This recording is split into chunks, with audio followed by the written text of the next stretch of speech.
Ramona, stiamo registrando. Benvenuta a Connectando. Ciao a tutti. Come stai? Bene, bene, molto bene, grazie. Ok, Ramona Casto, giusto? Esatto, sì. È un cognome? È un cognome cioè non è un cognome pugliese, è un cognome che in realtà esiste in tutta Italia, però mio padre nello specifico è pugliese, quindi la parte Casto è Puglia. Quindi le tue origini sono pugliesi? Quindi le mie origini sono mezze pugliesi, perché appunto mio padre è pugliese, o per lo più è salentino, che è meglio specificare la differenza tra il Salento e la Puglia in generale, e mamma sarda, e ciò nonostante sono nata in Germania, che non c'entra niente, come puoi vedere dalle mie sembianze molto poco ariane. Ehm, quindi sì, mezza sarda, mezza pugliese, è nata in Germania. Quindi Ma parli A? ma sicuramente a un certo punto usciranno delle cadenze romanacce e anche quello fa parte un po' del mio vissuto personale, quindi a volte mi dicono che son di Roma, però solo perché c'ho vissuto 11 anni e non perché effettivamente io abbia parenti o origini laziali, ecco, però c'è anche quello che potrebbe uscire. Quindi hai vissuto un po' in Puglia, un po' in Lazio, un po' in Germania, un po' in Sardegna. Sì, ho fatto i primi 2 anni in Germania, fino ai 18 in Puglia, un paio d'anni in Sardegna, 11 anni a Roma e adesso dal 2016 sono di nuovo in Sardegna. E la tua casa qual è? La mia casa qual è? Questa è una bellissima domanda perché, mi sono sentita molto a casa a Roma, quando vivevo a Roma. Mi sento a casa che adesso in Sardegna.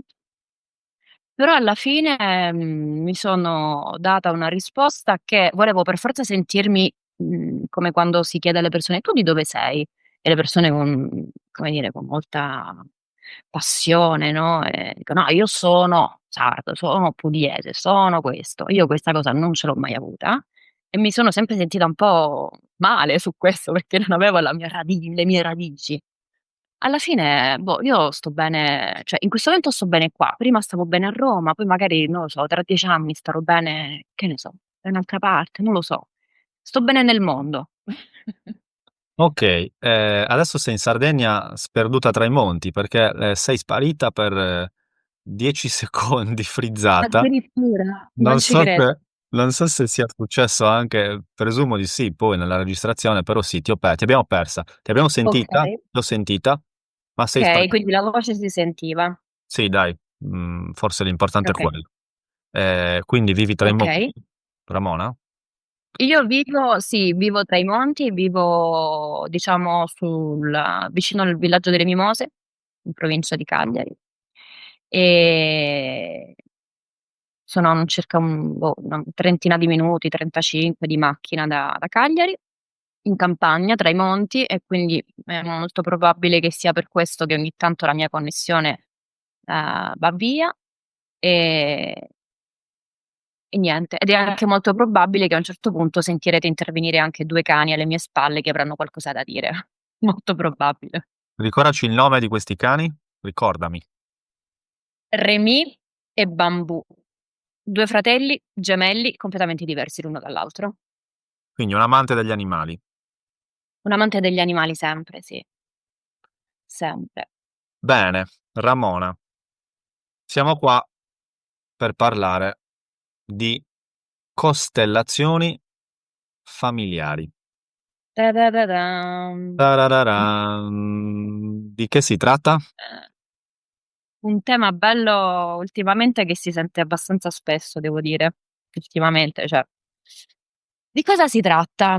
Allora, diciamo, in generale le costellazioni sono una tecnica terapeutica, alternativa, non so, può essere chiamata anche alternativa, visuale, sicuramente, rappresentativa.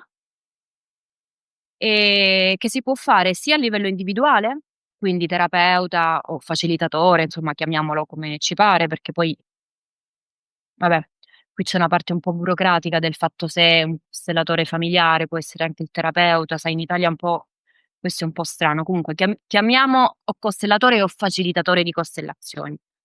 Quindi possono essere o individuali, quindi si può fare un lavoro individuale, quindi con facilitatore, costellatore e cliente, o di gruppo, quindi c'è sempre la presenza del costellatore barra costellatrice e il gruppo e ovviamente il cliente che vuole lavorare, diciamo, il proprio tema. Okay.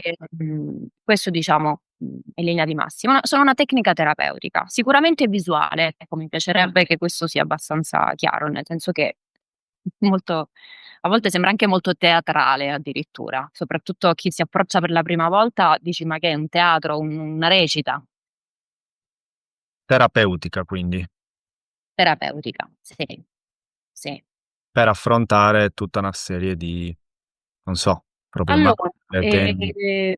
diciamo che sicuramente, è una tecnica che aiuta moltissimo ad esplorare, a svelare e possibilmente a sciogliere quelle che sono determinate dinamiche della vita di una persona, quelli che possono essere dei nodi, quelli che possono essere dei blocchi o proprio diciamo nel mondo delle costellazioni quelli che noi chiamiamo gli irretimenti familiari. In questo caso Chiamiamoli parliamo di costellazioni irretimenti. okay, Un irretimento, la parola irretimento, deriva dal verbo irretire che, insomma deriva dal latino che significa cadere nella rete.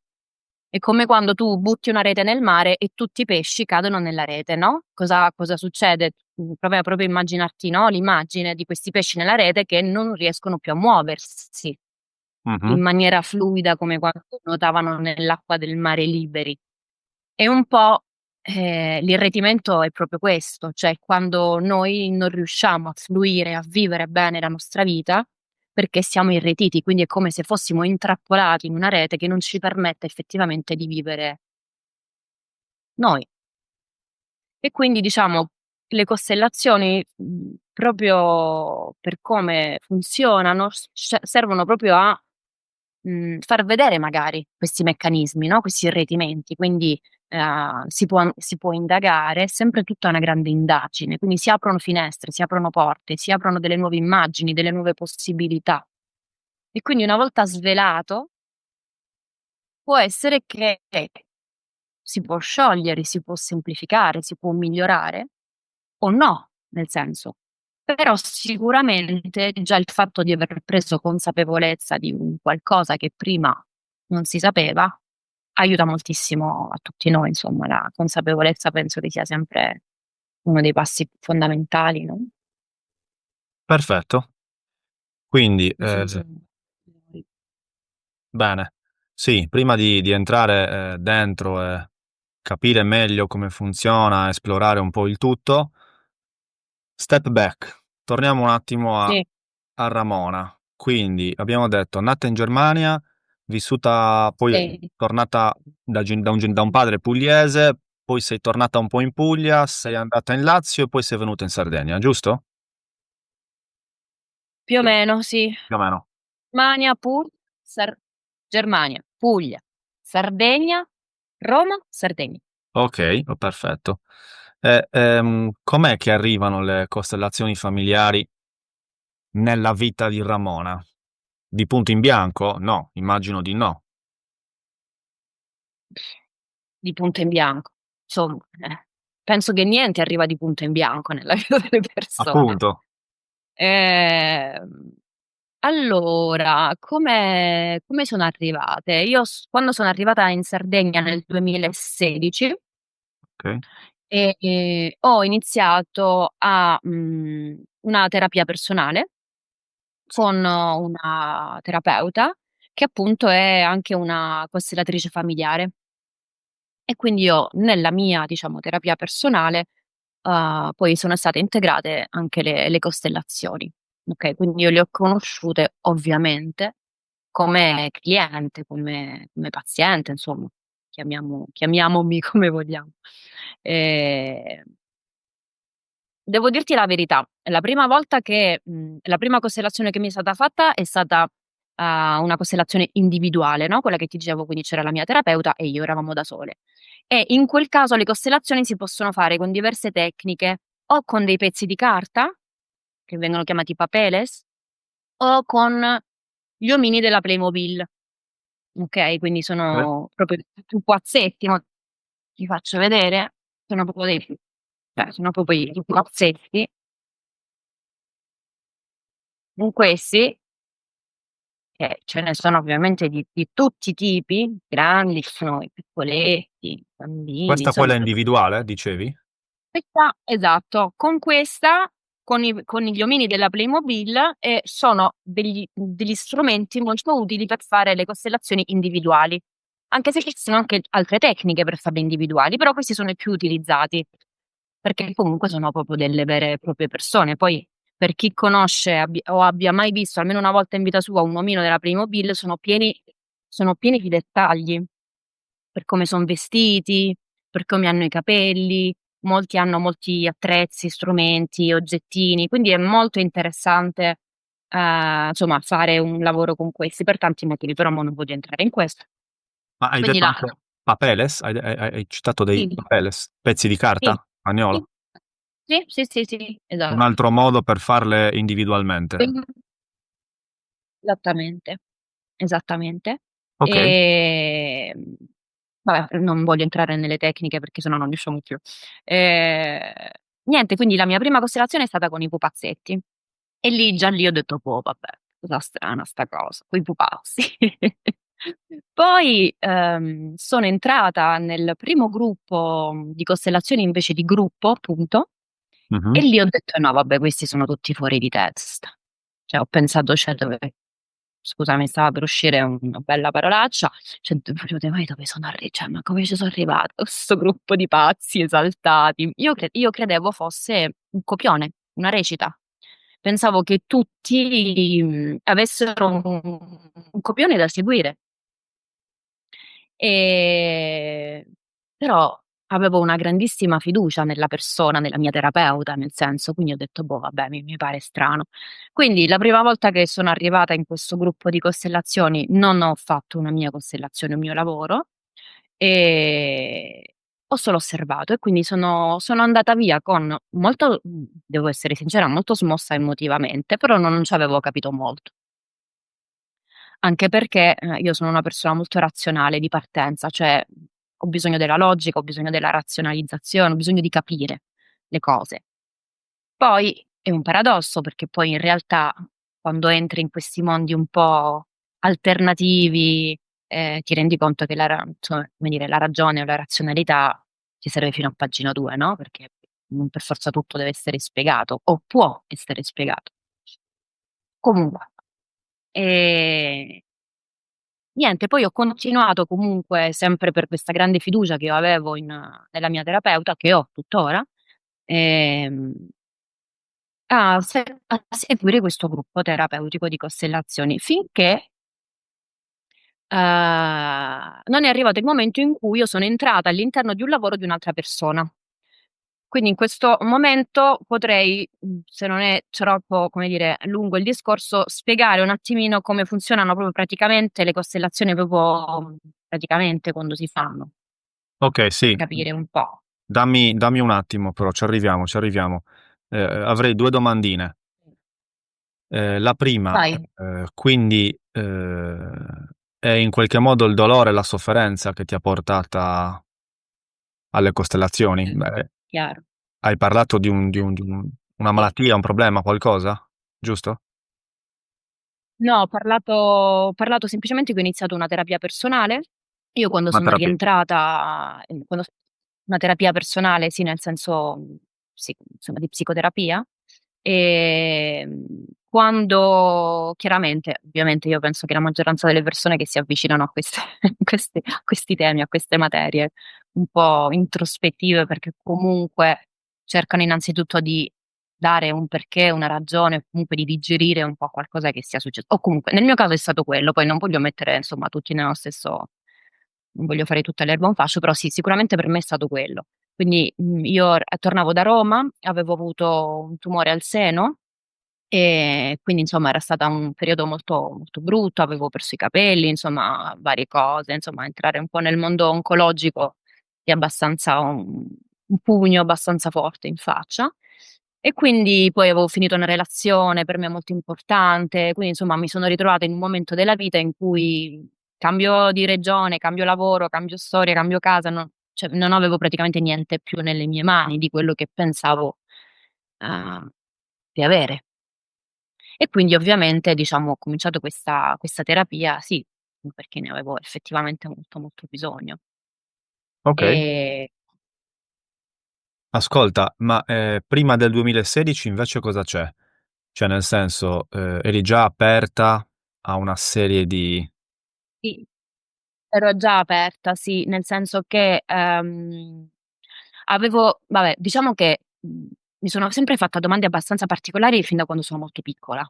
O perlomeno ho sempre dato per scontato che determinate cose esistessero, anche se io, cioè, non ne avevo una certezza, quindi non so. Ho sempre creduto in una vita dopo la morte, ho sempre creduto, non lo so, un po' nei miracoli o nelle cose belle, non lo so, nel senso, mi sono sempre fatta domande un po' particolari, ok?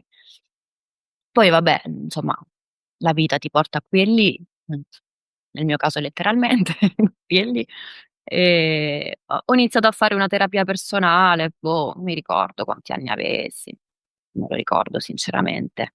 Finché poi non ho cominciato ho cominciato a conoscere i fiori di Bach, ho cominciato a conoscere l'omeopatia, poi sono arrivata all'antroposofia. Con l'antroposofia ho risolto molti problemi fisici che avevo, che mi portavo avanti da anni, e quindi insomma anche lì ho detto, ma cioè, è assurdo, insomma, ehm, finché poi a un certo punto, un anno ho letto un libro di Mamani, che è uno scrittore peruviano, La profezia della la profezia curandera? della Catera, e da lì, boh, mi sono sentita molto in risonanza con questo libro, insomma, con quello che diceva, bla bla bla, e da lì ho cominciato. Insomma, e quindi sono state varie cose che, tutte nello stesso periodo, quindi Fiori di Bacca, antroposofia, ho cominciato a leggere Mamani, insomma, mi sono cominciata ad appassionare a queste cose, cioè sentivo che tutta questa roba un po' risuonava, ok? Ma quanti anni Ed è- avevi? Più o meno. Quanti anni potevo avere? 20, 24, 25 anni forse? Ok, ok. Scusami se posso chiedertelo, il tumore era già arrivato o è arrivato dopo? No, è arrivato dopo. Io ho Ok, avuto due quindi tumori, il primo a 30 anni e il secondo a 36, credo, sì.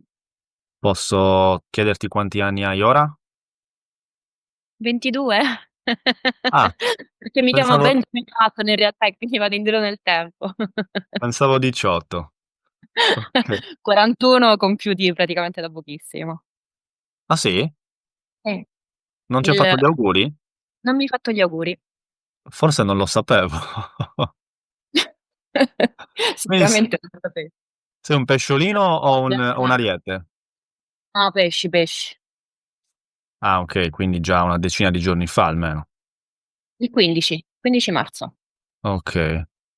Mi pare che non lo sapessi, Ramona. Ti chiedo ufficialmente scusa qua. Mi puoi fare ufficialmente gli auguri nonostante siano passati 15 giorni, Tanti esatto. giorni.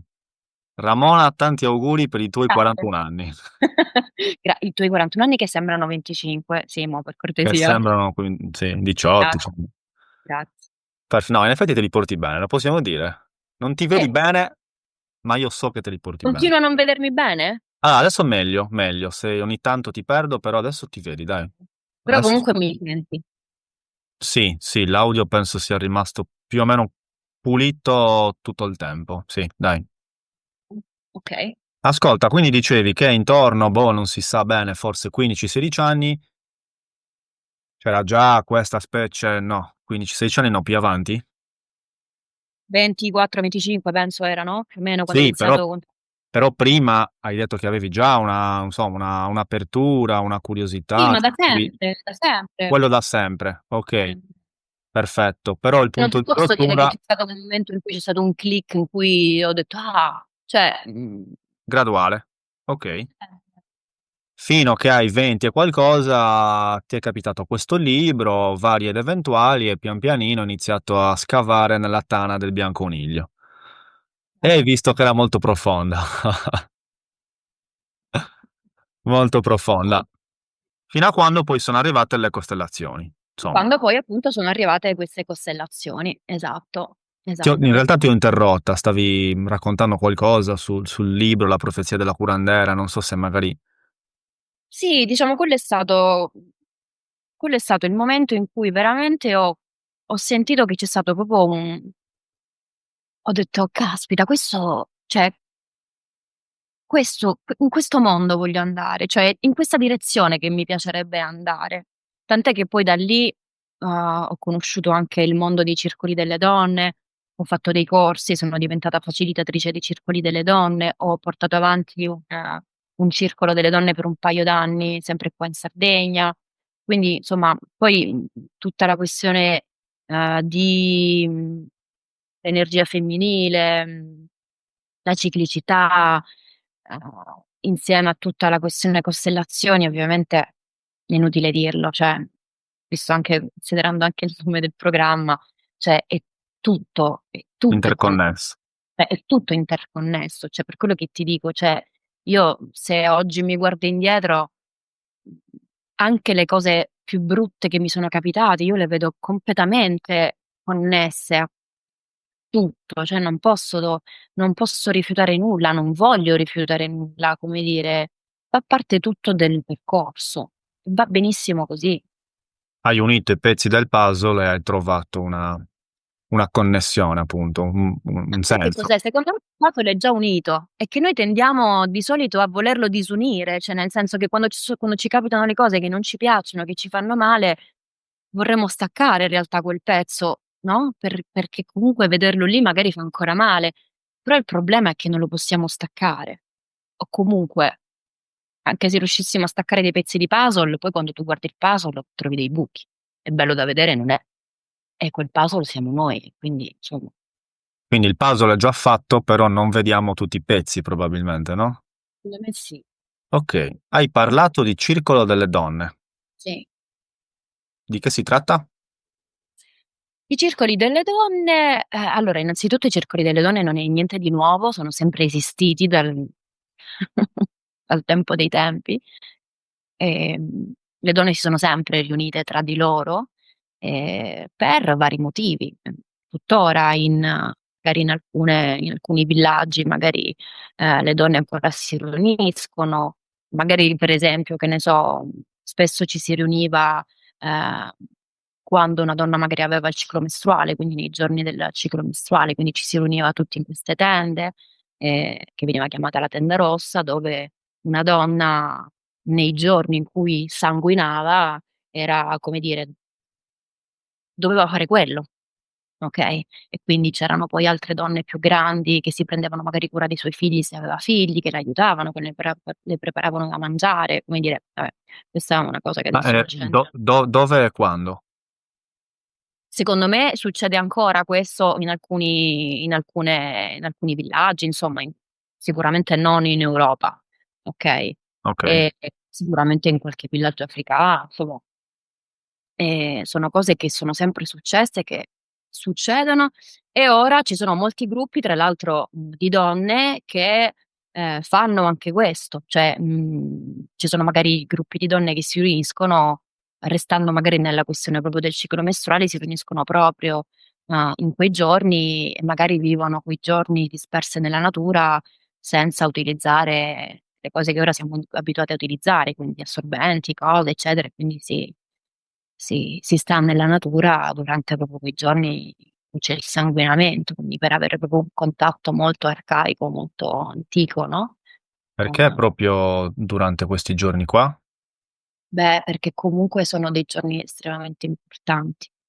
Per quanto per quanto nei secoli è stato sempre cioè si è sempre cercato di nascondere, no, il ciclo mestruale, tant'è che noi lo chiamiamo il ciclo, lo chiamiamo lo chiamiamo in tanti modi. Se si fa una ricerca su Google e si mette nomi alternativi per chiamare la mestruazione, Mhm. c'è di tutto, delle metafore inimmaginabili, perché comunque è un qualcosa di cui non si parla, perché fa schifo, perché è brutto, perché è sporco. Tu considera che quando io vivevo in Puglia, e quando io avevo il ciclo mestruale, per me era assolutamente vietato fare le cose in giardino, del tipo non potevo raccogliere i frutti dagli alberi, non potevo raccogliere i capperi dalle piante, non potevo fare determinate cose perché si diceva che in quei giorni io ero impura e quindi se io avessi toccato i frutti dagli alberi si sarebbe seccata la pianta. Quindi stiamo parlando di 30 anni fa, cioè non è che sto andando indietro di 300 anni fa. E queste sono cose che ancora qui noi abbiamo. Quindi, cioè alla fine noi lo chiamiamo il ciclo mestruale, ma in realtà il ciclo mestruale è quello che noi abbiamo tutto il mese, perché è un ciclo dei 28 giorni. In realtà poi quei 5 giorni sarebbe proprio la vera e propria mestruazione, che è proprio il sanguinamento. Però figurati se non mi sento tanto bene perché che c'ho il sanguinamento. Cioè, nel senso, è la cosa più naturale del mondo, però ancora non se ne parla veramente come se ne dovrebbe parlare, no? Guarda anche le pubblicità in TV, che cosa ci dicono? Che tu in quei giorni devi metterti l'assorbente e andare a fare tutto quello, vai in piscina, devi andare a lavorare, devi andare a correre, poi addirittura puoi fare la ruota. E E in invece? realtà i giorni molto introspettivi, dove noi andiamo molto all'interno di noi stesse, quindi dovrebbero essere dei giorni di quiete, di pace, di silenzio, di riflessione. Sono dei momenti in cui veramente dovremmo stare in pace semplicemente con noi stesse, perché si entra proprio all'interno. Quindi nel circolo delle donne affrontate tutta una serie di tematiche, tra cui vedere il ciclo mestruale da un'altra prospettiva. Certo. O Qualco- comunque capire il fatto che no, che il fatto che, oh, scusa, ho alzato la mano e si sta mettendo giù, il fatto che comunque siamo ciclici. Non c'è niente da fare, è un dato di fatto. Noi donne lo si vede molto di più che negli uomini, però anche voi uomini siete assolutamente ciclici. Però noi avendo una marea di ormoni più di voi, anche semplicemente per quello si vede un po' di più, no? È per quello che noi siamo considerate quelle, come dire, che sei in preciclo? No? Cos'è il ciclo? Cosa intendi dire Eh, che gli uomini, gli esseri umani, anche gli uomini sono ciclici? In che senso? Siamo tutti ciclici, nel senso che, come dire, noi siamo abituati a vedere la vita, il tempo, in maniera lineare, come una linea retta, no, dove si Mhm. arriva da A a B, okay? A mio parere, ovviamente, non sono qui per dare nessuna verità assoluta del mondo, cioè nel senso questo è ciò in cui io credo, ciò che a me mi ha aiutato e mi aiuta a dare una risposta, boh, alle mie domande, diciamola così, okay? Quindi vorrei che questo fosse chiaro, cioè non ho una verità assoluta. Fino ad oggi, fino ai miei 41/25 anni, fino a oggi, questo è ciò ciò che con me risuona, mettiamola Sì. così. Quindi, come dire, questa visione della vita come una linea retta, in realtà è abbastanza limitativa. Ehm, In realtà la nostra vita è ciclica.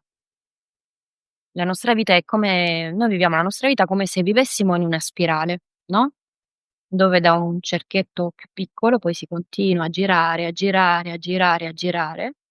E quindi noi viviamo la vita in questo senso ciclico, dove in un certo senso ritorniamo sempre apparentemente sugli stessi punti, però da una percezione, da una visione più ampia, più grande, più in alto, mettila come ti pare, okay? Mhm. E da lì la vita. Ora, se tu, vedi semplicemente quello che accade anche, in un mese o anche quello che capita nell'anno, cioè noi abbiamo in un mese abbiamo le 4 lune che ciclicamente, no, come dire, si intervallano, così come abbiamo le 4 stagioni, no, durante l'anno, così come abbiamo, il tramonto, l'alba, cioè nel senso, se tu lo guardi dal piccolo al grande, è tutto ciclico e la natura ce lo fa vedere tutti i giorni. Poi magari per me che vivo in campagna è facile, perché è abituato a vivere nelle grandi città, questo è molto difficile, no? Capire effettivamente che ci sono naturalmente delle cose che avvengono in una stagione piuttosto che un'altra stagione. Però se noi ci connettiamo poco poco con la natura, semplicemente ti rendi conto che ci sono delle cose che possono esistere d'inverno, ci sono delle cose che possono esistere d'estate, ma soprattutto ci sono delle cose che d'inverno sembrano morte, ma in realtà morte non sono, perché poi d'estate rivengono fuori. Mm. E noi siamo parte della natura, siamo parte integrante della natura e quindi come tali anche noi siamo ciclici. Noi donne abbiamo il ciclo di 28 giorni. Quindi nel circolo delle donne, tra le altre cose, ci si aiuta a riconnettersi, a proposito di, con la natura ciclica dell'essere umano. Esattamente, Sì, esattamente. mentre parlavi di linea retta e linea, come l'hai finita? A spirale hai detto forse. Lineare. Scusami, una Sì, linea retta, un ciclo. lineare versus ciclico a spirale. Ok, sistemico, nel senso, come posso dirti? Sì, sì, sì, sì, no, ma ho capito. Volevo dirti che non è un pensiero unicamente di Ramona, nel senso che se ne parla parecchio e in Chiaro, certo. particolare le popolazioni. Io avevo scritto una tesi sulle popolazioni indigene del bacino amazzonico peruviano. Mhm. Proprio loro, nella loro concezione del tempo, ricordo che il tempo non lo vedessero in maniera lineare come noi, ma appunto ciclico. Quindi risuona con tutta una serie di cosmovisioni anche abbastanza lontane nello spazio e nella visione proprio da noi. Quindi Sì, sì, sì. evidentemente qualcosa c'è là. Bene, torniamo un attimo, no, vabbè, un attimo no. Vediamo se mi piace fare il resoconto a me, riassumere un Vai. pochino. Quindi, già da piccola avevi una certa apertura, predisposizione, inclinazione a qualcos'altro, avvertendo che quel qualcos'altro avesse una sua centralità. Fino a quando poi incontri, hai parlato di antroposofia, hai parlato anche di qualcos'altro. eh, Ah, vabbè, vari ed eventuali. ah sì, omeopatia, fiori di Bach, antroposofia, poi ti capita questo libro a proposito di Perù e di sciamani, eccetera, eccetera. Mi pare che però lui non fosse amazzonico, ma fosse andino, comunque non Sì, importa. Sì, è diverso, ma certo. poi alla fine sempre lì si va. La profezia della curandera che lessi anche io a suo tempo, saranno passati, boh, non so, almeno 15 anni e consigliamo a tutti di leggere. Ce ne sono anche altri, eh? Non so se hai letto anche la profezia di Celestino, sempre, No, siamo sempre in no, Perù, c'è no, anche il film. Vabbè, c'è anche il film, insomma. ok. Forse non siamo gli unici che hanno iniziato un po' con questi libri che No. ti aprono sicuramente delle porte, poi da lì scopri che c'è tanto altro. E niente, poi un Tra giorno, l'altro, scusami se ti interrompo.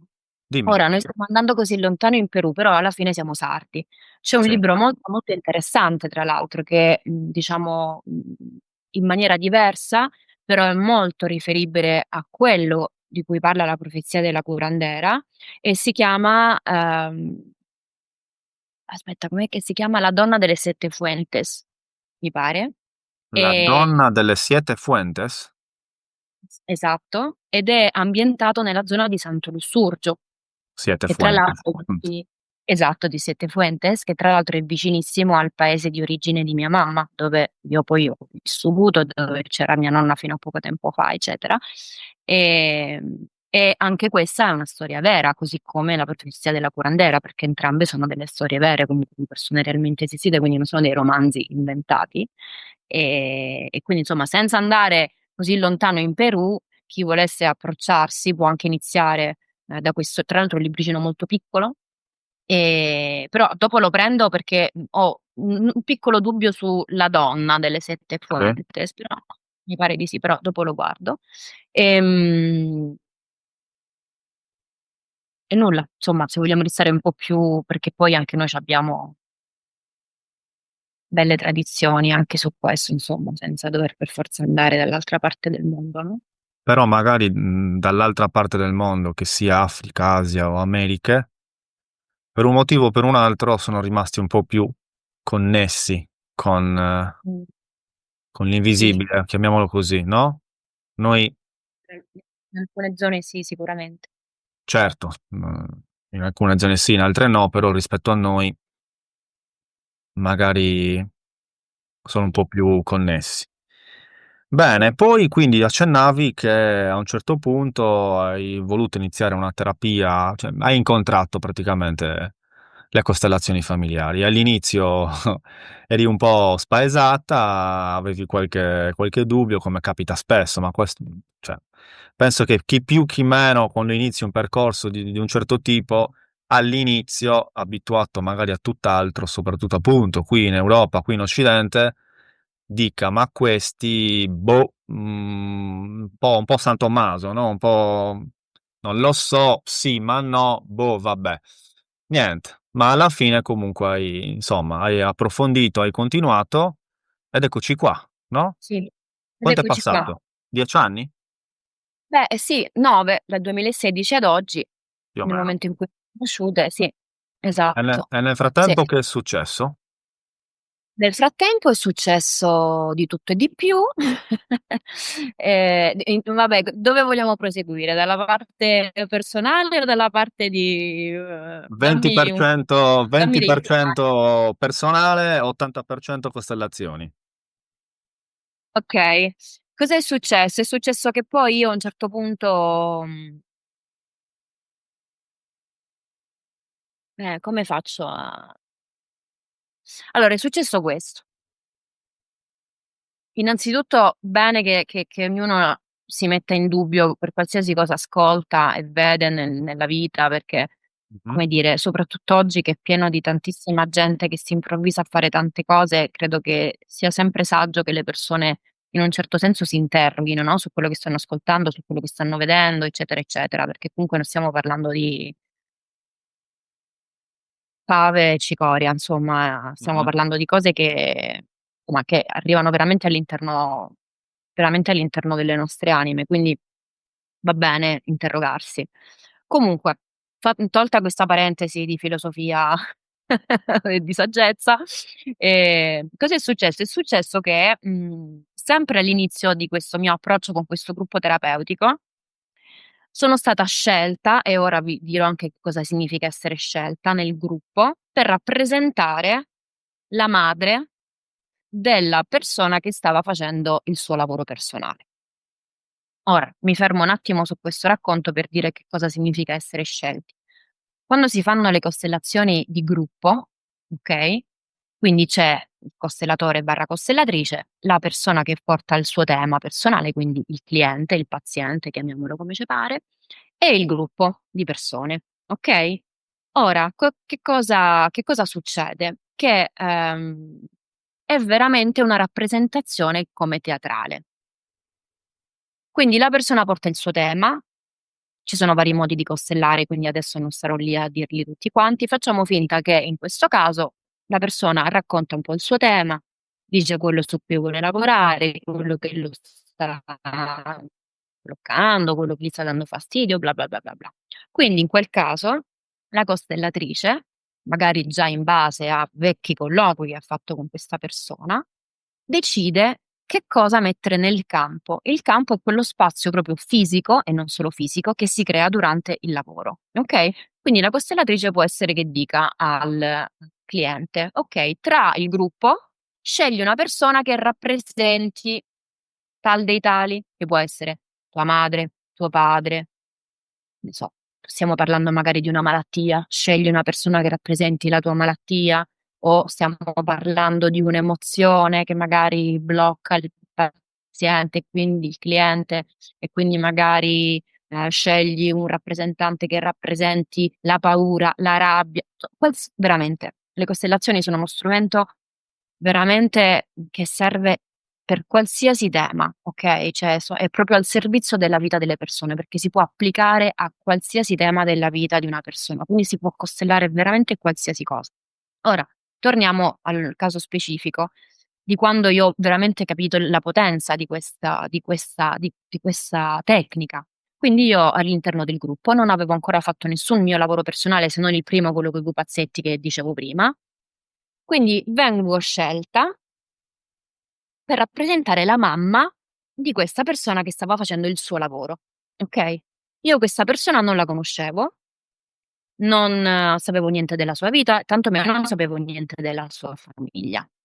Quindi tu vieni scelta, vieni accompagnata dalla persona in questo campo, cioè all'interno di questo cerchio che si crea, vieni adagiata lì, e quindi, nel momento in cui tutti i rappresentanti vengono scelti, si chiudono gli occhi per qualche secondo e dopodiché parte. Qualcosa che io non vi posso spiegare a voce in realtà, perché è qualcosa che si deve vivere. Comunque, succede un qualcosa di veramente inspiegabile, dove tu entri completamente in connessione con la persona o qualsiasi cosa tu stia rappresentando, okay, ma non è una possessione, cioè non è che tu sei posseduto e che non hai più la cognizione o cioè semplicemente devi lasciare andare qualsiasi cosa tu pensi con la tua testa e osservi ciò che arriva. Sensazioni, emozioni. È molto utile sentire il corpo, perché il corpo praticamente è ciò che non mente mai. Quindi ci si aiuta molto ascoltando ciò che sta arrivando nel proprio corpo. Comunque, fatto sta che io, non conoscendo la cliente, non conoscendo tantomeno la madre o niente di nulla della sua storia, quando mi è stato chiesto dalla costellatrice che cosa sente la mamma di non ricordo il nome, facciamo finta che si chiamasse, boh, Claudia. Che cosa sente la rappresentante della mamma di Claudia? Quindi dicevo, boh, io a me l'unica cosa che mi arrivava forte e chiaro era: io non conosco nessuno. Nel campo insieme a me c'ero io che rappresentavo la mamma della cliente, e poi c'era quello che doveva essere il papà della cliente, quindi mio marito, tra virgolette, i fratelli, quindi quelli che dovevano essere i miei figli, quindi c'era tutta la famiglia rappresentata.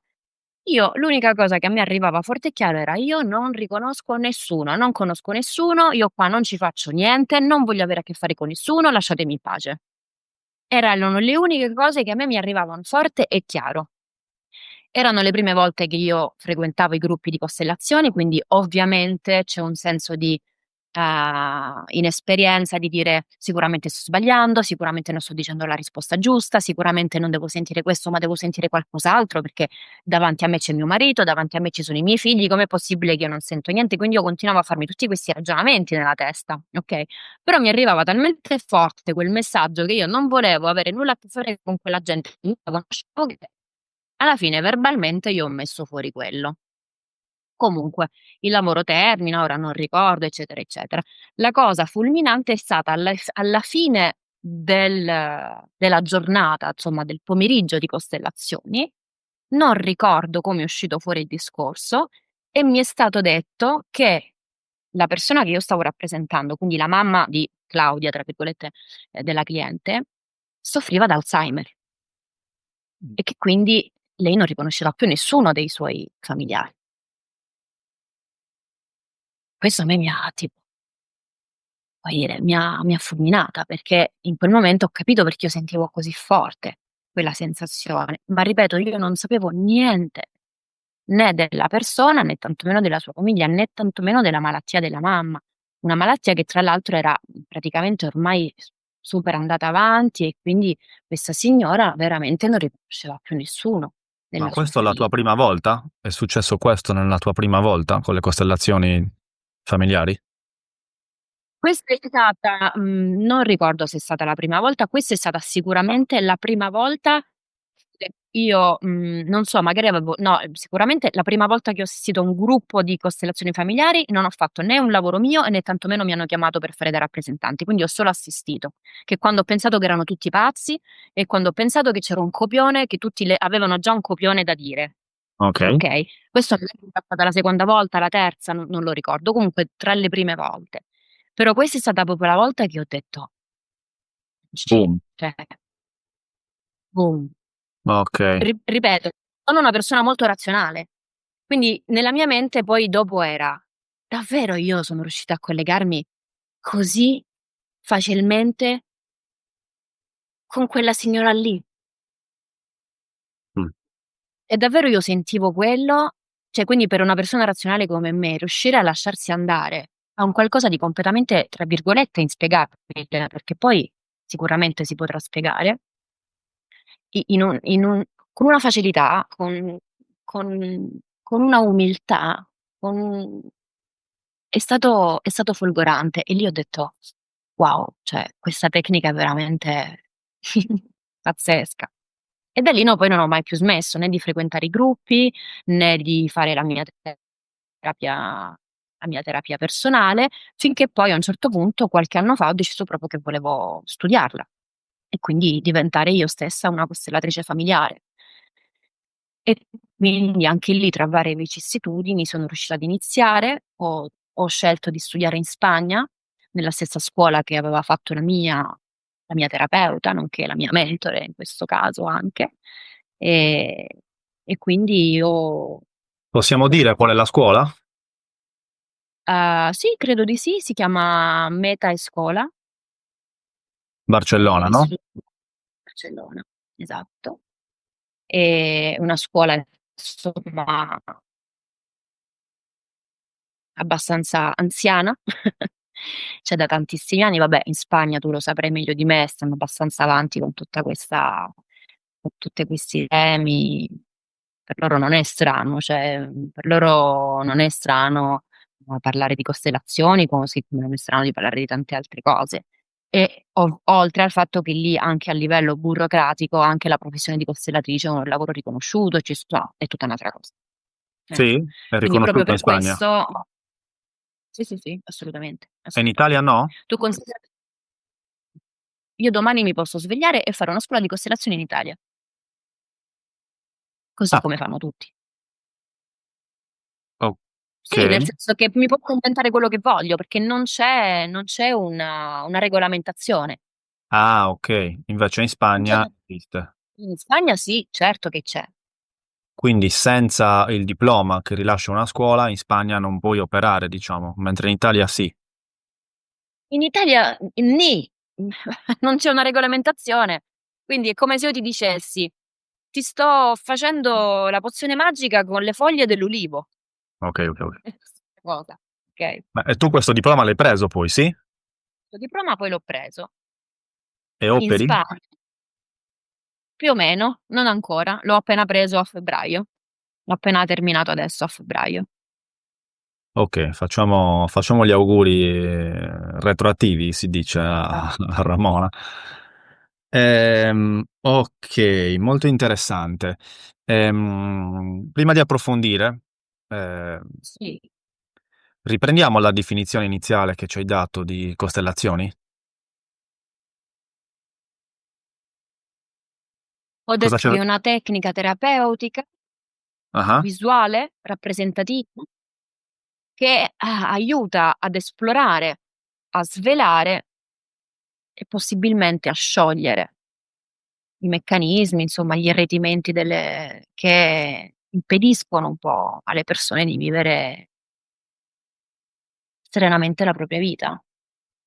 ok, a differenza di altre tecniche, cioè qual è la caratteristica di questa tecnica? Hai detto che sia individuale che gruppale, giusto?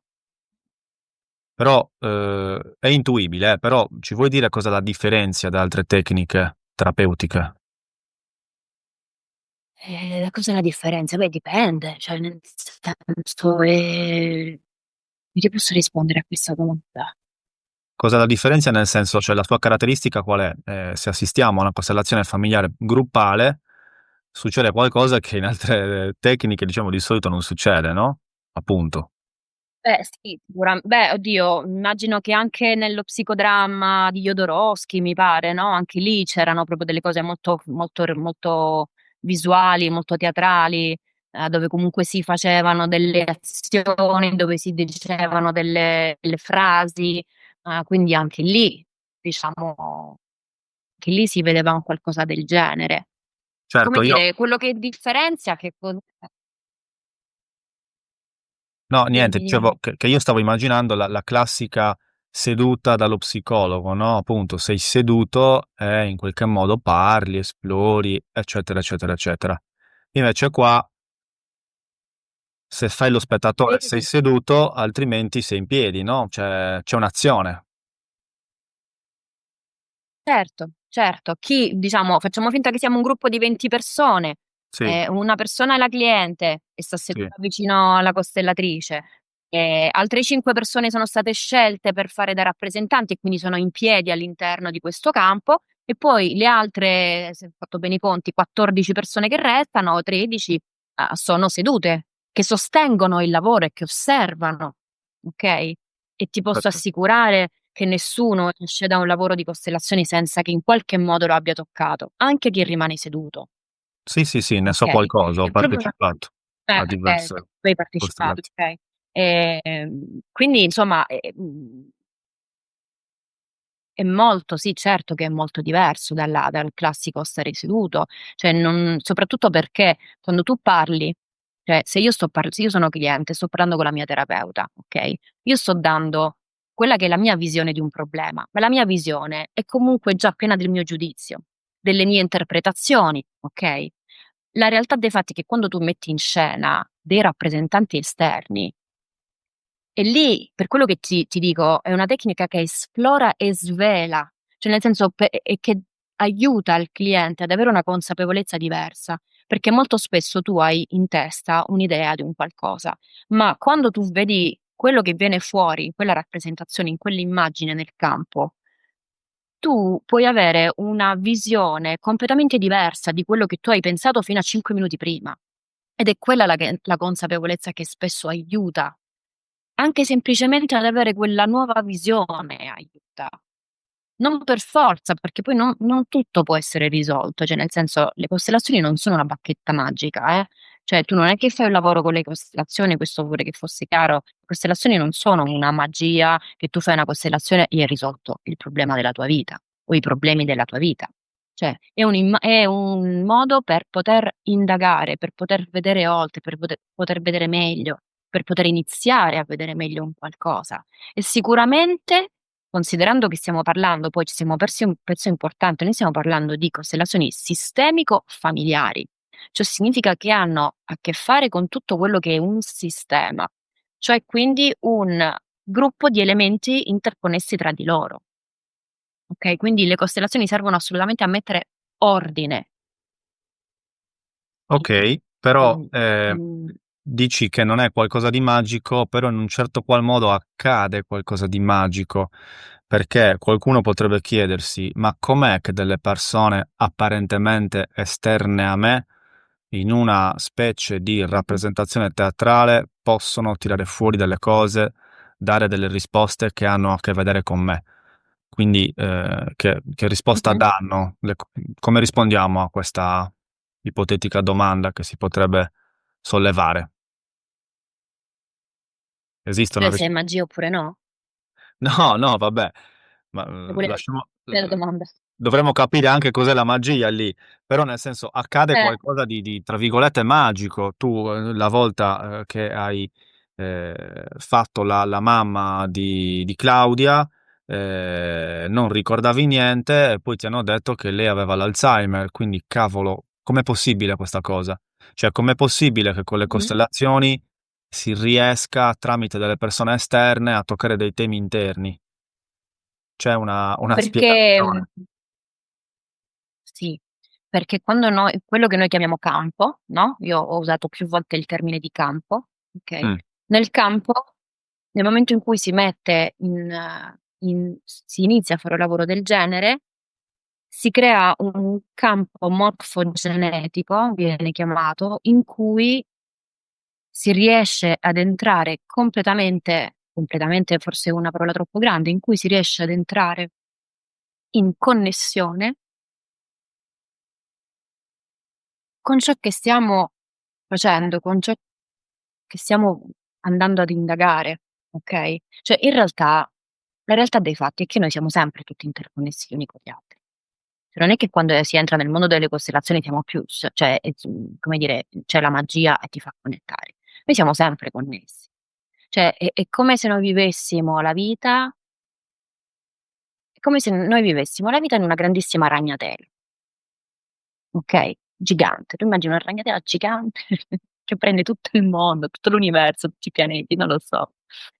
Noi siamo sempre connettati gli uni agli altri e se noi fossimo poco attenti, io mi metto in primis, nel senso in quelli che non ascoltano o che non come dire, o che ascoltano molto poco. Cioè noi abbiamo conferma questo costantemente tutti i giorni.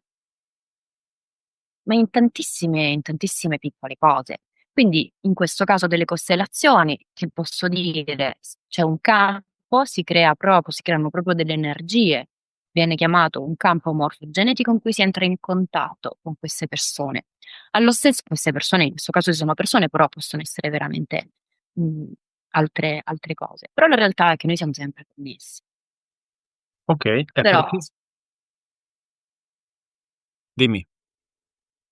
Però, l'unico modo veramente di capire un capire è un parolone, perché io, cioè, le conosco da 9 anni, le studio da 3 e ti posso dire che più apprendo e più mi rendo conto che non sono un nulla. Torniamo a monte, no, È un più mondone. più so meno Torniamo a so. monte. Esattamente. E ti dico, cioè, io ne potrei parlare veramente per 16 ore di anche di più potrei parlare di costellazioni familiari, ma la realtà dei fatti è che le costellazioni non si raccontano. Come Non si tutto, raccontano proprio. si vivono. Non è proprio un'esperienza. Questo è già uscito, sai, anche nelle altre puntate, con lo sciamanesimo, alla fine poi si torna lì, no, non te lo posso raccontare, lo devi vivere, chiaro, quindi meno mente più sentito, no, anche. Questo. Cioè io, sto raccontando quello che è stato per me, poi magari lo racconta qualcun altro ed è stato completamente diverso. Cioè io paradossalmente ho sentito, ho accettato forse di più la potenza delle costellazioni tramite il lavoro delle altre persone che non nei miei lavori, paradossalmente, no, cioè nel Mh-mh. senso, quindi, ehm, bisogna entrarci, cioè bisogna proprio entrare. Okay. Senti, ma perché, alla fine poi quando entriamo nelle costellazioni troviamo sempre la famiglia? Tu anche prima hai detto sistemico familiare. Hai parlato Sì. dell'esempio che ti aveva sflashato, per usare una parola forse sarda, non so, dove facevi la mamma. Quindi perché questa famiglia sempre e comunque o quasi sempre? La famiglia sempre e comunque, da lì veniamo. Nel senso che, esistono anche altro tipo di lavori, nel senso, sono anche dei lavori che si fanno semplicemente all'interno semplicemente dell'individuo, quindi non mettendo insieme per forza i familiari. Ci sono delle costellazioni che si chiamano intrapsichiche, che quindi prendono diverse parti dell'essere della persona, o ci sono addirittura delle costellazioni dove si mette in campo l'anima, il cuore, la vita della persona stessa, quindi dove non ci si mettono all'interno genitori, nonni, bisnonni, eccetera, eccetera. Però queste sono altre tecniche ancora, okay, quindi per quello dico, cioè proprio un mondo immenso. Tuttavia, siccome le cose bisogna sempre iniziarle dalla base, come tutto, no, come quando si costruisce una casa, Mh-mh. cioè letteralmente tu inizi dalle basi, ehm, noi arriviamo da lì. Noi siamo degli individui e alle nostre spalle ci sono i nostri 2 genitori, alle cui spalle ci sono i nostri 4 nonni e così via, no, ehm, come dicevo prima, le cos le costellazioni sono sistemico familiare proprio perché noi facciamo parte di un sistema, noi facciamo sempre parte di un sistema, che sia il sistema familiare, che sia il sistema sociale, che sia il sistema scolastico, che sia il sistema degli amici, cioè noi non siamo degli individui soli, ok? Cioè noi siamo sempre immersi in un sistema. Quindi il sistema sono formati da elementi che si relazionano tra di loro e che vivono banalmente in un contesto. Quindi banalmente dovremmo già soltanto prendere in esame già queste tre cose. Comunque sia, per tornare alla tua domanda, molto spesso per poter aiutare la nostra vita oggi, dobbiamo fare un leggero tuffo nel passato e capire un attimino da dove stanno arrivando quei meccanismi, quegli irritimenti, quei nodi che molto spesso potrebbero essere che non ci appartengono direttamente, ma sono magari delle ripetizioni, Mh, sono magari delle cose che ci sono state, tra virgolette, un po' tramandate, così come ci si tramanda il DNA, e che effettivamente ci stanno impedendo di vivere in maniera tranquilla. E, ehm, e ovviamente noi proveniamo da un papà e da una mamma che a loro volta provengono dai loro genitori e da lì non si può scappare. Mh. Quanto ci piaccia o non ci piaccia. Potremmo anche avere i genitori peggiori dell'universo, potrebbero anche essere degli assassini, dei nazisti, potrebbero essere veramente di tutto e di più, ma ciò non toglie che noi siamo nati da queste 2 persone e che a loro volta sono nate da altre persone. E, si dice che per poter essere oggi ciò che siamo, quindi per essere io oggi qui Ramona tal quale, così come mi vedete fisicamente, caratterialmente, eccetera, eccetera, e così come tu sei Simone oggi, noi abbiamo alle nostre spalle altre 14 persone. Se solo una di queste 14 persone fosse diversa, noi oggi saremmo diversi. Quindi okay. forse non so se questo ha risposto un po' alla tua domanda. Sì, sì, sì, sì, chiarissimo.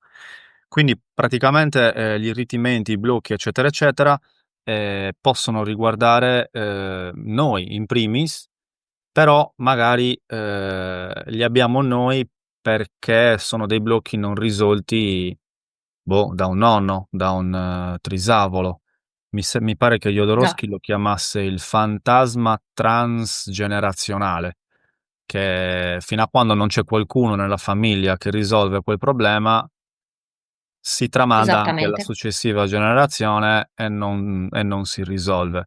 Però immagino esa che oltre ai problemi che ereditiamo in qualche modo da altri e che non sono prettamente nostri, poi ci sono anche quelli prettamente nostri, in un certo qual modo, che magari si sono creati proprio a contatto con questa famiglia, con la mamma, col mh-mh. padre, il nonno, la nonna, quindi c'è un po' di tutto, no, immagino Oh. Sì, di tutto e di all'interno. più. Quindi andando a sanare, con la famiglia risolviamo tutta una serie di problematiche che ci trasciniamo, no? Andando a mettere ordine sicuramente, andando non voglio dire per forza sanare, perché non tutto può essere sanato, non Okay, tutto può essere risolto, okay?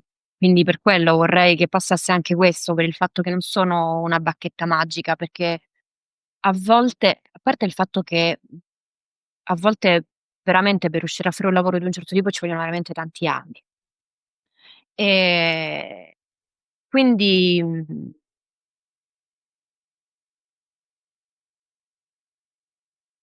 bisogna cominciare da qualche parte, okay? Bisogna cominciare a mettere ordine, bisogna cominciare a vedere la realtà per quella che è, e una volta che si vede la realtà per quella che è, riuscire ad accettarla.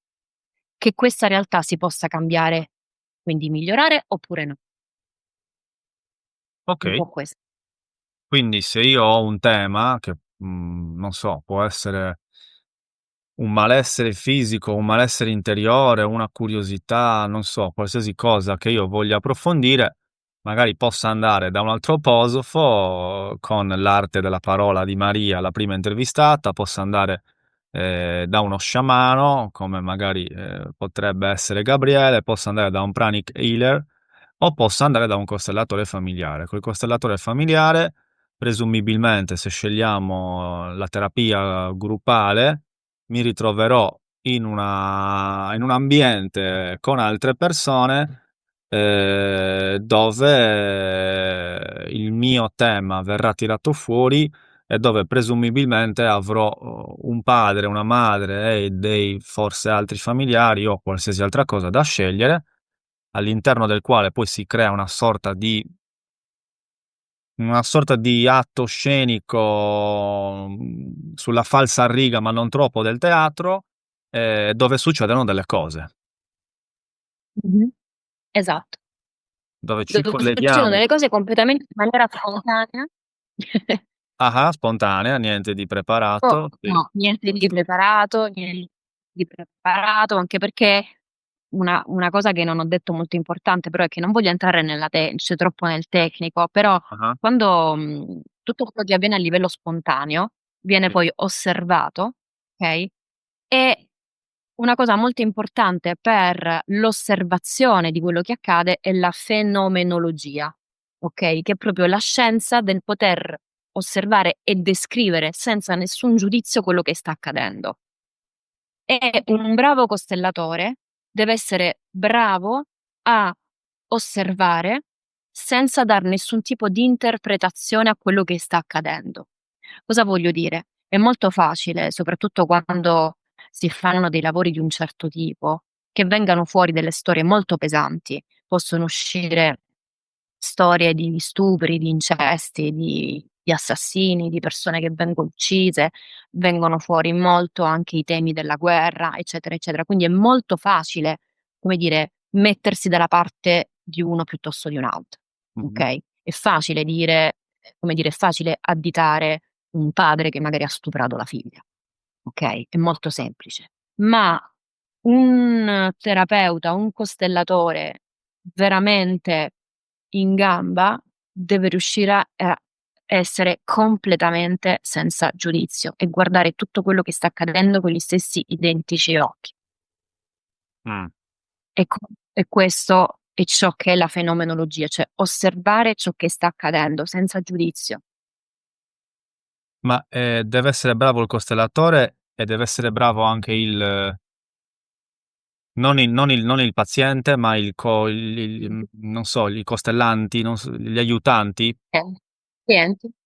o no? Gli altri, quelli che si prestano a fare padre, madre, eccetera. Perché, cioè, mi chiedo io, dov'è il confine tra, quello che sto facendo, mhmm, io che mi sono prestato a fare padre o madre è utile, reale, spontaneo o no? Cioè magari mi sto vivendo un mio cioè tu stessa dicevi: "Non sapevo se" Ah, okay. quando Ehm, facevi può il lavoro. accadere, può accadere che una persona che sta facendo da rappresentante, si senta molto disturbato dal rappresentare quella persona, in questo caso, o quel sentimento, o quel che sia. A volte capita che un ruolo sia molto difficile da sostenere e quindi magari viene chiesto al rappresentante se è in grado di sostenere ancora quel ruolo o se preferisce sedersi e quindi viene cambiato il rappresentante, okay? Sì. A volte, si capisce quando un rappresentante magari si sta mettendo un po', non voglio dire contro, però magari ci sta mettendo troppo del personale, Esatto, okay? questo intendevo. Dov'è il Può confine capitare, tra il può personale ca e può capitare, però ti dico la verità, è qualcosa che capita abbastanza raramente. 1 perché si entra veramente molto in connessione, anche se è difficile da dire, ma avviene. È una cosa che avviene, punto, diamola per certa che avviene. E quasi sempre le persone che poi fanno parte di questi gruppi tendono proprio a un'apertura più naturale, magari uno può andare una volta per curiosità, però poi non torna, o banalmente non viene neanche scelto come rappresentante, perché poi, ripeto, siamo tutti interconnessi e nessun rappresentante viene scelto a caso. Io ho okay. visto tantissime persone, la prima volta che hanno fatto da rappresentanti, hanno fatto il primo lavoro della loro vita, senza lavorare sul loro tema, ma hanno fatto il loro tema. Quindi mai niente capita veramente per caso, però può capitare. Quando può capitare, di solito può essere che magari il costellatore o la costellatrice magari se ne accorga, e quindi sostituisce il rappresentante, o che il rappresentante stesso dica che si trova in difficoltà e che quindi voglia uscire, o che insomma si capisce molto, ci sono persone che si sentono anche molto male fisicamente. Ci sono addirittura, sono capitate con Bert Hellinger, che è il padre delle costellazioni, non l'abbiamo neanche nominato fino ad ora, stiamo parlando di costellazioni da 2 ore e non l'abbiamo ancora nominato, tra l'altro. Quindi le costellazioni hanno un padre e una madre, visto che Ah, restiamo visto che restiamo nella, diciamo, nella questione familiare. Quindi Bert Hellinger è diciamo, il padre delle costellazioni, mentre Virginia Satir sarebbe la madre. E vabbè, lasciamo perdere. Ehm, In alcune costellazioni fatte da lui, che era Bert Hellinger, quindi come dire aveva delle capacità altre, mhm. è capitato che persone che stessero, rappresentando, ehm, delle persone con degli attacchi epilettici, avessero degli attacchi epilettici durante la rappresentazione e non erano persone epilettiche. Ok, Quindi insomma, interessante. a me personalmente è mai capitato di vederlo dal vivo, però è successo. È Ma successo. insomma, se poi si guarda, insomma, si legge un po', si guardano anche video su YouTube, insomma, molto interessante. Video su YouTube, hai detto? Sì. Però capita. Ci sono tantissimi video su YouTube proprio dei lavori di Bert Hellinger, proprio con lui personalmente, Ah, ok. che ha fatto in Germania, in Spagna, in Italia, in Francia, e quindi si vedono proprio i suoi lavori. Ok. C'è Lui ad una lui faceva dei gruppi di 200 persone, cose assurde. Costellando? No, nel senso aveva un gruppo magari di 200 persone, quindi poi aveva una platea enorme e Mm. persone che lui non conosceva minimamente. Che in un certo qual modo partecipavano alla costellazione, quantomeno da spettatori, immagino. Ok. Soprattutto da spettatori. Sì, Ramona, io ho un po' una vocina, probabilmente molto sul mentale, una specie di grillo parlante che è fuoriuscita anche nelle altre interviste, in particolar Eh? modo forse con quella con i tarocchi, chiedevo a Simona com'è che un oggetto ci può dare delle risposte. E qui più o meno è la stessa cosa, com'è che una rappresentazione scenica ci può dare delle risposte, però tu hai parlato di un campo morfogenetico che io avevo già sentito nominare, che onestamente, ammetto Mhm. la mia ignoranza, capisco ma non capisco di cosa si tratti, però Ok, presumo che quella magia, tra virgolette, che implica una risposta che ti danno i tarocchi e ti danno anche le costellazioni familiari e magari tanti altri strumenti, arrivi proprio da lì, da quel campo che forse Greg Braden chiama la Matrix, dove appunto tutte le cose sono interconnesse. E quindi i tarocchi e le costellazioni sono uno strumento capace di attingere e ricevere delle risposte direttamente da quel campo dove tutto è interconnesso. Non so. guarda, allora, faccio una metafora. Immaginati una vasca d'acqua. Mm? All'interno di questa vasca noi ci adagiamo, boh, dei petali di fiori. Nel momento in cui tutto è calmo, tu immaginati l'acqua completamente calma e questi petali che sono immobili, no? Sì? Nel momento in cui tu dai anche un minimissimo tocco alla vaschetta dell'acqua, già solo quello crea una vibrazione che fa vibrare tutto il contenuto dell'acqua e che fa muovere qualsiasi parte di quell'acqua. Quindi ogni petalo si muoverà all'interno di quel liquido, in questo caso, okay? Quindi noi siamo costantemente immersi in questo. Bisogna solo trovare, secondo me, uno strumento che poi con ognuno risuoni, perché con me in questo momento risuonano le costellazioni, con Simona i tarocchi, cioè veramente di strumenti ne abbiamo tantissimi. Quindi poi bisogna capire quale risuona con noi per poter accedere a quello che stavi dicendo tu, perché è tutto alla portata di mano anche adesso. Cioè, i peruviani lo sapevano benissimo, che dicevi, no? Loro hanno ancora una connessione molto, cioè loro lo sapevano perfettamente, cioè noi avevamo un'intelligenza molto diversa da quella che abbiamo adesso, che non si tratta di un'intelligenza mentale della cultura o dell'essere intelligenti per capire le cose, ma per sentirle, per essere certa che esistono. Certo, sì. I peruviani Esiste magari tutto, lo possiamo chiamare campo, lo possiamo chiamare? lo possiamo chiamare come ci pare. Campo Campo hai detto. morfogenetico, Okay. lo pos come le campo, sì, non so, prima tu l'hai chiamato anche in un altro modo, no, cioè sicuramente si chiamerà in tantissimi modi. Ed evidentemente l'invisibile, lo chiamiamo così, il mondo spirituale, non so, evidentemente con questi strumenti abbiamo una facilitazione nel poterci entrare, accedere, connetterci. Sì, vabbè, poi in Perù io ci sono stato. Non lo Magari so. magari in passato, no, erano più connessi con tutta una serie di cose. Poi forse dopo l'arrivo appunto dell'uomo bianco, mah, oggigiorno non tutto il Perù, ospita questa consapevolezza. Va bene Ramona, vuoi aggiungere qualcosa sulle costellazioni in generale? Provatele. Provatele. Provatele. Io ti sto ascoltando, dall'altra parte seduto a casa nel divano, in macchina mentre guido, ascolto questi 2 ragazzi che parlano di costellazioni, Come non ma siamo in queste sedie scomodissimo, guarda come che tra un po' cadiamo nel buco, guarda. no, impossibile, fregata, le apparenze ingannano. No, dicevo, magari chi ci ascolta si è incuriosito, no, e Sì. vorrebbe sapere un po' meglio, vediamo se riusciamo a rispondere, come appunto queste costellazioni mi possono essere utili, mi possono che benefici mi possono dare.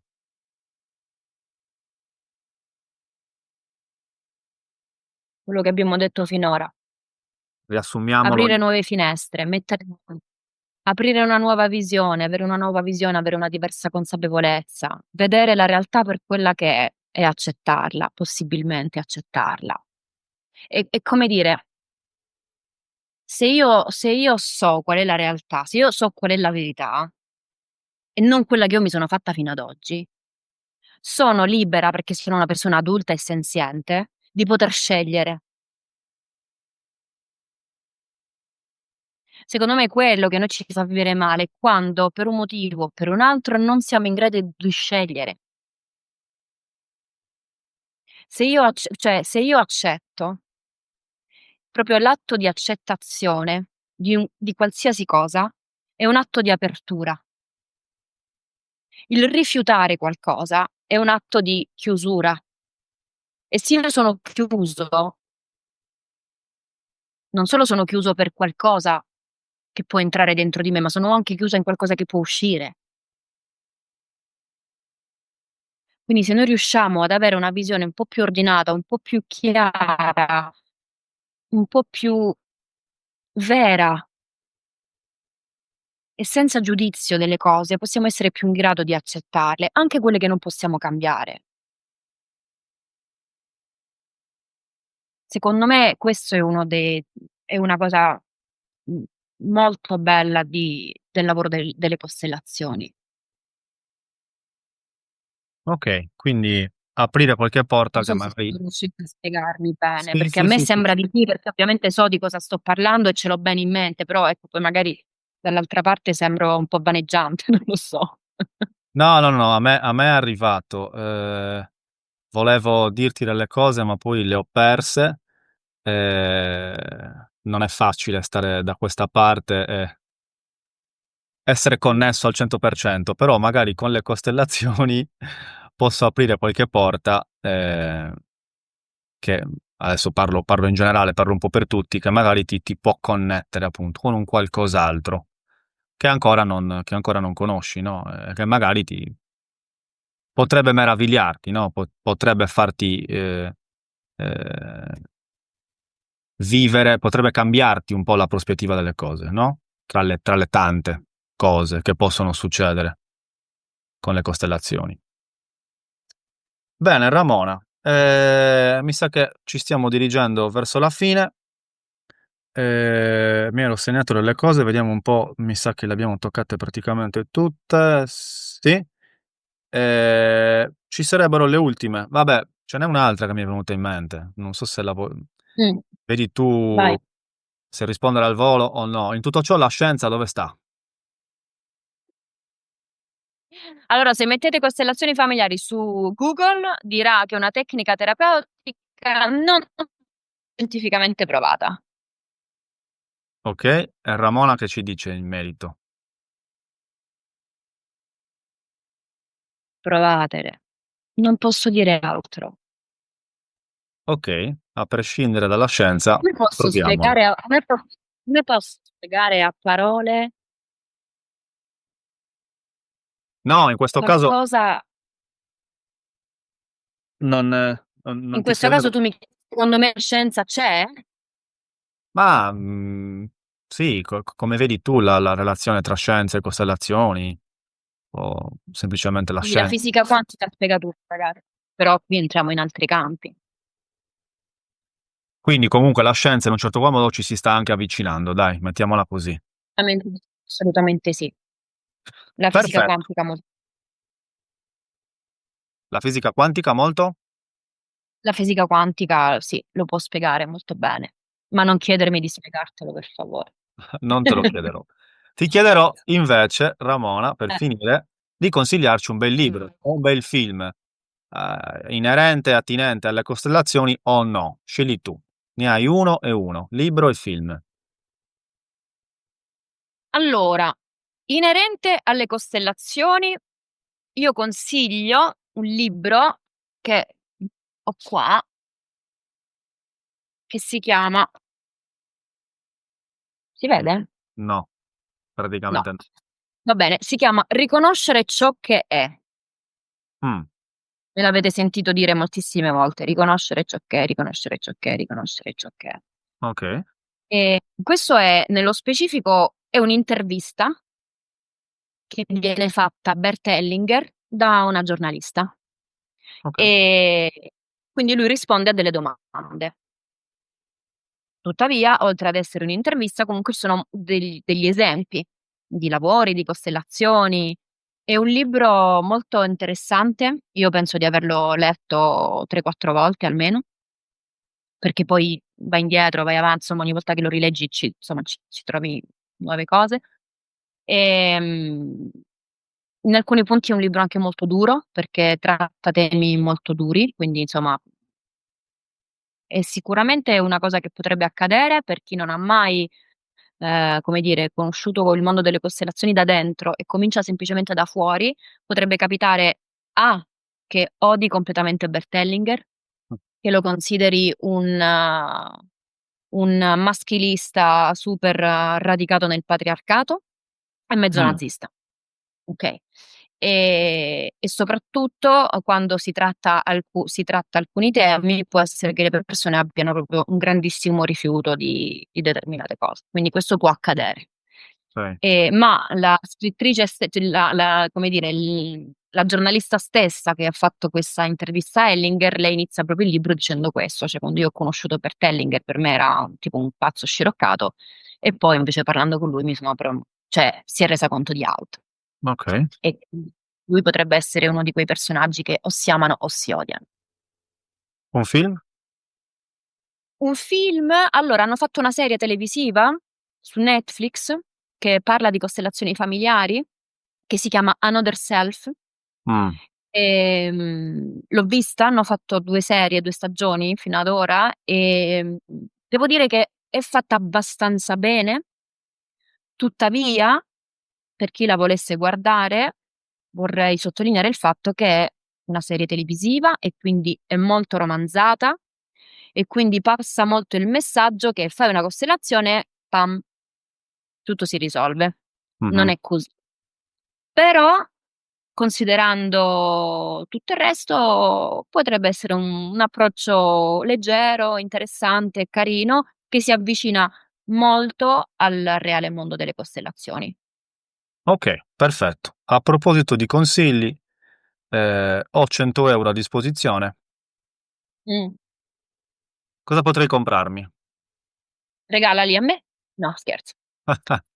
Cosa potresti comprarti? Ma sempre nella questione di costellazioni o in No, generale? non per forza, in generale, cosa ti senti di consigliarci? Vabbè, magari nell'ottica della spiritualità, crescita personale, benessere.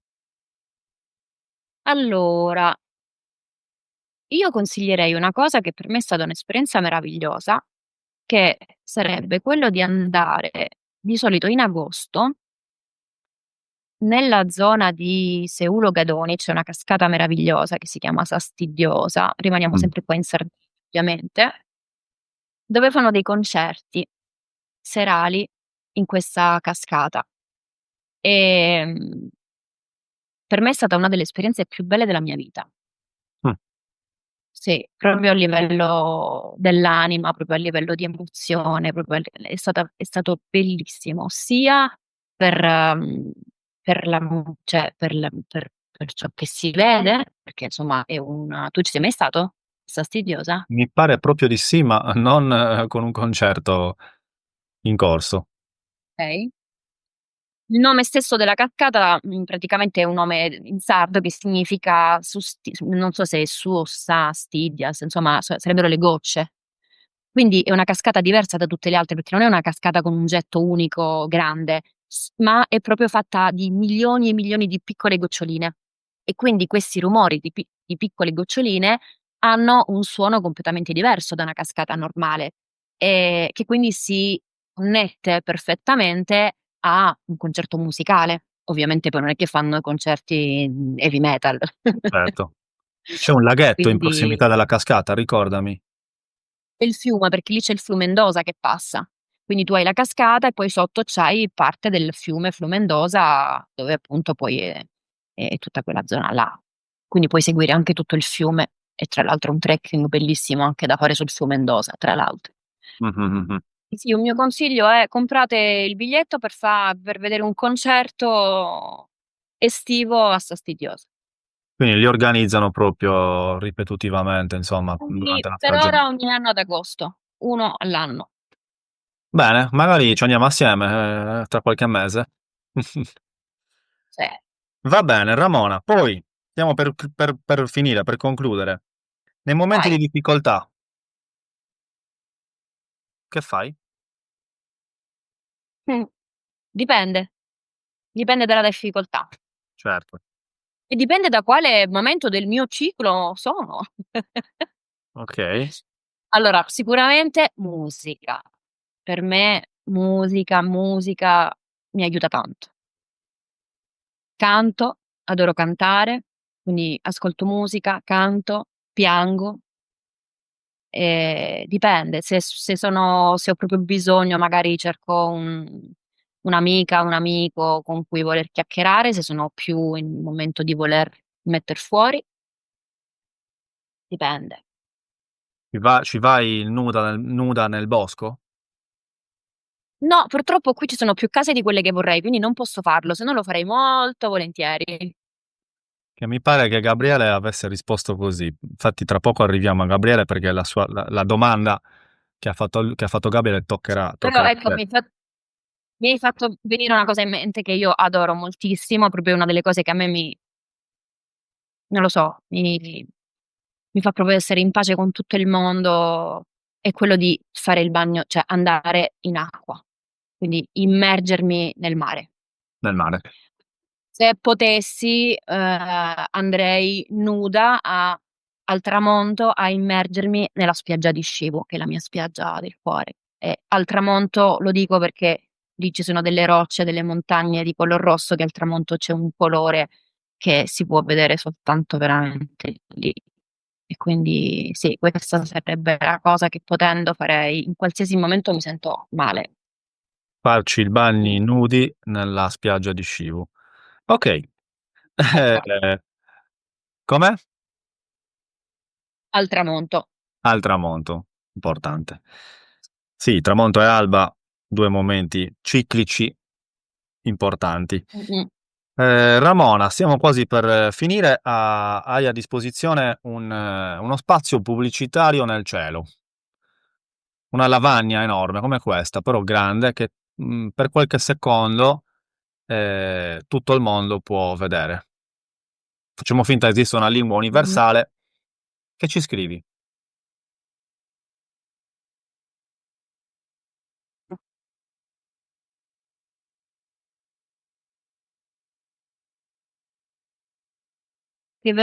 Scriverei una frase che probabilmente non capirebbe quasi nessuno, se non chi è nel mondo delle costellazioni, Mm, ehm, ed è una frase di Bert Hellinger in realtà, quindi non è una frase mia.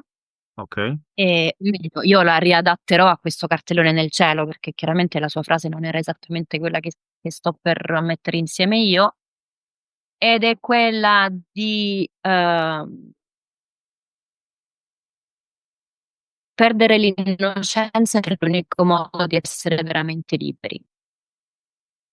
perdere Ti spiego l'innocenza meglio. è l'unico modo di essere veramente liberi. Sì. Beh, l'unico togliamolo dai, perché non voglio essere non Un bel voglio dire modo, l'unico, mi pare troppo. È un bel modo, diciamo, sì. ma ce la Sì. spieghi un minimo? Al volo? Altra mezz'ora parlo. Lo dobbiamo scoprire noi, Un'altra quindi. me Quello che ti posso dire è che, perdere l'innocenza significa che, tutti noi viviamo con la con l'idea che se noi siamo delle persone innocenti, ehm, siamo migliori piuttosto che essere colpevoli, okay? La realtà dei fatti è che quando si diventa persone adulte, qualsiasi cosa accada nella nostra vita, non c'è mai veramente un innocente o un colpevole, siamo tutti responsabili, sicuramente in maniera diversa, in percentuali diverse di quello che ci sta capitando. Quindi perdere l'innocenza significa che nel momento in cui io prendo coscienza di ciò che è e lo accetto, mi perdo la mia innocenza perché mi rendo conto che per quanto io pensassi di essere innocente, in realtà anch'io ho delle responsabilità e se io prendo quelle responsabilità sono libero.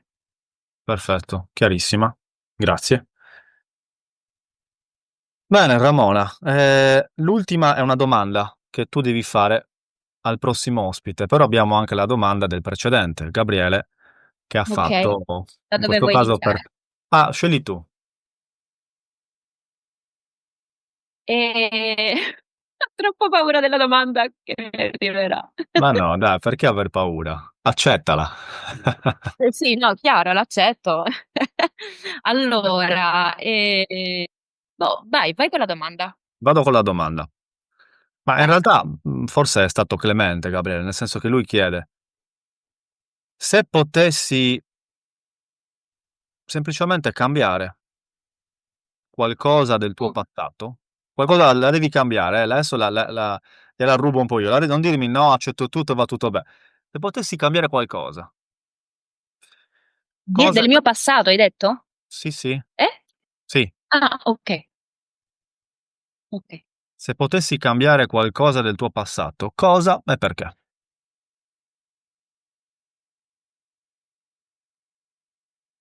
E quanto tempo c'ho per ragionare? 59 secondi, Madre mia, e come si fa? 57, Qualcosa del mio passato. Che si cambia? 54,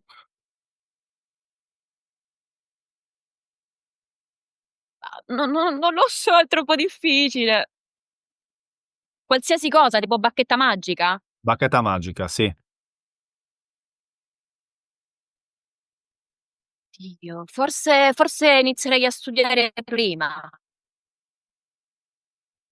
Non lo so. Ehm, costellazioni? Perderei meno tempo no, in generale, non lo so, come dire, penserei di più a quello che mi piace, non soltanto a sopravvivere, come dire, cercherei di conoscermi un po' più prima. Ho iniziato forse troppo tardi, però boh, poi alla fine vabbè, non lo so questo.